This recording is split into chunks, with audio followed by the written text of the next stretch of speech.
আল্লাহ পাক তার কবরে একটা নূর প্রেরণ করেন। কি করে? তিনি একটা নূর পান, নূর প্রাপ্ত হন। আর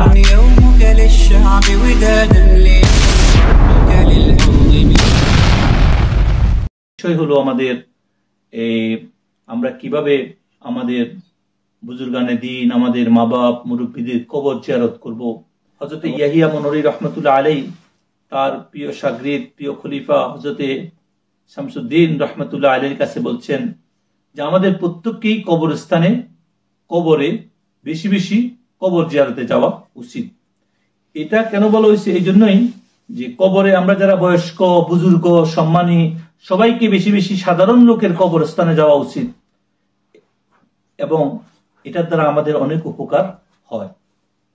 রাসূলুল্লাহ সাল্লাল্লাহু আলাইহি ওয়াসাল্লাম হাদিস শরীফে আসছেন, নাহাই তুকুম আন জিয়ারাতিল কুবুরি আলা ফাজুরুহা ফাইন্নাহা তুরিক্কুল কলবা ওয়া তুদাম্মিউল আইনা ওয়া তুযাক্কিরুল আখিরা। বলতেছে রাসূলুল্লাহ সাল্লাল্লাহু আলাইহি ওয়াসাল্লাম বলতেছেন, আমি তোমাদেরকে কবর জিয়ারত থেকে ইতিপূর্বে নিষেধ করেছিলাম। আর কবর জিয়ারত করলে কি হয়? কবর জিয়ারত করলে তোমাদের অন্তর, তোমাদের দিলসমূহ নরম হয়, তোমাদের চোখে পানি আসে, আর তোমাদের পরকালের কথা, আখিরাতের কথা স্মরণ হয়। এই জন্য তোমাদেরকে আমি হুকুম দিতেছি তোমরা কবর জিয়ারত করো। এখন এখান থেকে আমরা জানলাম যে আমাদের কবর জিয়ারতের মাধ্যমে আমাদের অন্তরগুলা, আমাদের ভিতরে যত গরিমা, আত্ম অহংকার, এই যে লোকগুলা দেখার পরে আমাদের ভিতরে পরিবর্তন হয় যে এটাও আমাদের মতো অনেক শক্তিশালী ছিল, অনেক ক্ষমতা ছিল, অনেক কিছু ছিল, অনেক সম্পদ ছিল, আজকে তার কোনো ভ্যালু নাই। এখানে হযরত রাসূলুল্লাহ সাল্লাল্লাহু আলাইহি ওয়াসাল্লামের কাছে একজন সাহাবী আসি, উনি বলতেছেন তার অন্তরটা অনেক কঠিন, তার দিলটাকে অনেক কঠিন, সে এটাকে নরম করতে পারে না। তখন রাসূলের কাছে সে বলে, ইয়া রাসূলুল্লাহ, আমার দিল অনেক শক্ত। তখন রাসূল বলছেন, ইত্তালি ফিল কুবুরি ওয়াতাবির বিন নুশুর। বলতেছে তুমি কবরস্থান, কবরের দিকে তাকাও, কবরকে দেখো, যাও এবং কি করো, এর দ্বারা তুমি যে পুনরুত্থান দিবস, আখিরাতে যে উঠবা, সেটার উপদেশ গ্রহণ করো। এখানে তুমিও যাইতে হবে, আর কাল হাসরের মধ্যে আল্লাহর সামনে তোমাকে উঠতে হবে, সেটার জন্য এই কবর থেকে দেখি উপদেশ গ্রহণ করো। এই বুজুর্গ বলতেছেন তুমি কমাস কম সপ্তাহে একবার কবর জিয়ারত করা মুস্তাহাব। কেন? আল্লাহ রাসূল সাল্লাল্লাহু আলাইহি ওয়াসাল্লাম বলছেন, ইয়া বুনাইয়া ইযহাব কুল্লু জুমআতিন ইলাল মাকবিরা। বলতেছে, হে আমার সন্তান, হে বংশ, যে তোমরা প্রতি শুক্রবার জুমার নামাজের পরে কবর জিয়ারত করো। আর কবর জিয়ারত যারা করে না তাদের ব্যাপারে রাসূলুল্লাহ সাল্লাল্লাহু আলাইহি ওয়াসাল্লাম দমক দিয়েছেন। এই জন্যই দমক দেওয়ার উদ্দেশ্য কি বুজুর্গ বলতেছেন যে এটা আল্লাহ ভালো জানেন। এখন তিনি আরো বলতেছেন জিয়ারতের জন্য সপ্তাহের মধ্যে 3 দিন অনেক উত্তম, সপ্তাহের মধ্যে 3টা দিন অনেক উত্তম। এর মধ্যে বলা হয়েছে সোমবার, বৃহস্পতিবার এবং শুক্রবার জুমার নামাজের পরে, এই 3 দিন অনেক উত্তম সময়। তো এই জন্য বলা হয়েছে।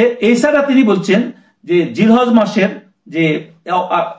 মাসের 10 তারিখ, তারপরে আশুরার দিন, তারপরে 2 ঈদের দিন, তারপরে তিনি বলতেছেন শবে বরাত, তারপরে শবে কদর, আরো অন্যান্য পুণ্যময় রাত দিনগুলাতে বেশি বেশি করে কবর জিয়ারতের কথা তিনি বলছেন। এরপরে তিনি বলতেছেন কবর জিয়ারত আমরা কিভাবে করব, কবর জিয়ারত করার নিয়ম কি তিনি বলতেছেন।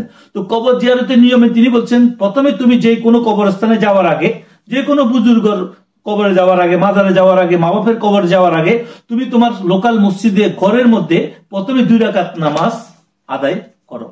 এই নিয়তে আদায় করো যে 2 রাকাত নফল নামাজ পড়ো, এবং এই 2 রাকাত নফল নামাজ পড়ার নিয়মও তিনি লিখছেন।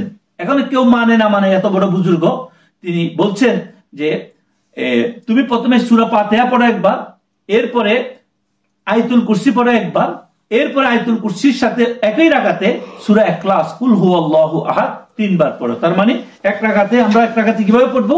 আলহামদু পড়বো, তারপরে আয়াতুল কুরসি পড়বো আলহামদুর সাথে, এরপরে আয়াতুল কুরসি পড়ে সূরা ইখলাস 3 বার পড়বো।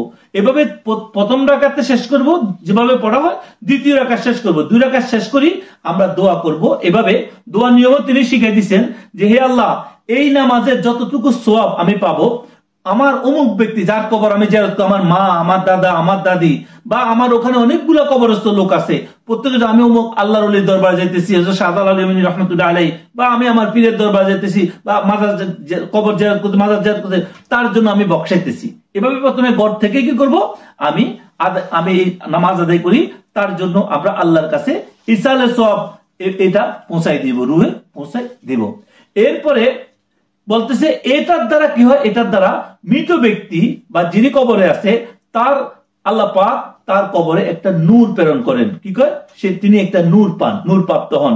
আর যিনি এই নামাজ আদায় করেন আল্লাহ পাক তার জন্য প্রচুর সওয়াব লেখেন। হযরত ইয়াহিয়া মনওয়ী রহমাতুল্লাহ আলাইহি বলতেছেন এরপরে নামাজ পড়ার পরে তুমি কি করবা, সওয়াব রাসানির পরে তোমার জুতা থাকলে জুতা খুলতে বলছেন। এই বুজুর্গ জবাব বলতেছেন জুতা খুলি, তারপরে কি করো, কবরকে সামনে রাখি, যদি কেবলাও পিছনে পড়ো, উনি বলতেছেন তুমি কেবলাকে পিছনে রাখিয়া এবং যে কবরকে সামনে রাখি, সামনে দাঁড়াইয়া এভাবে সালাম করো। তিনি একটা সালাম শিখাই দিচ্ছেন, আসসালামু আলাইকুম ইয়া আহলাদ দাইয়ার মিনাল মুমিনিনা ওয়াল মুমিনাত ওয়াল মুসলিমিনা ওয়াল মুসলিমাত ইয়ারহামুল মুতাকাদ্দিমিনা মিন্না ওয়াল মুতাআখিরিনা ওয়া আনা ইনশাআল্লাহু বিকুম লাহিকুনা আসআলুল্লাহু লানা ওয়া লাকুমুল আফিয়া। বলতেছে আমরা যেরকম আসসালামু আলাইকুম ইয়া আহলাল কুবুর বলি, ইনি বলছেন আসসালামু আলাইকুম ইয়া আহলাদ দাইয়ার, বলছে দাইয়ার মানে কুবুর।